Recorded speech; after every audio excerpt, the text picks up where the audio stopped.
حضرت ابراہیم علیہ السلام کی جو سیرت طیبہ کے واقعات ہیں، اگر ان کو دیکھیں نا تو آپ یقین کریں ایک جملے میں اگر سمونا چاہیں تو وہ یہ بنتی ہے کہ رضائے مولا الہما اولا. سبحان اللہ، بہت خوب.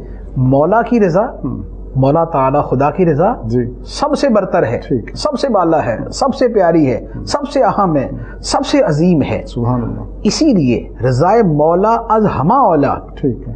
اسی لیے آگ میں کود گئے، آگ میں پھینکا گیا تو چلے گئے.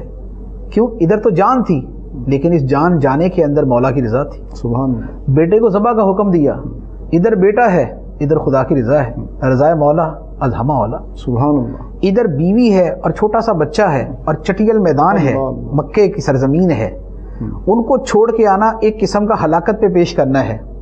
ادھر بیوی بچے، ادھر مولا کی رضا ہے، رضائے مولا از ہما اولا ہے. تو اللہ تعالیٰ کی رضا کو ہر شے کے اوپر فوقیت دینا، ترجیح دینا، قربان کرنا، اللہ تعالیٰ کی رضا پہ سب کچھ قربان کر دینا، یہ وہ بنیادی سیرت مبارکہ کا ایک وصف ملتا ہے جو آپ کی پوری سیرت کے اندر قدم قدم پہ نظر آتا ہے.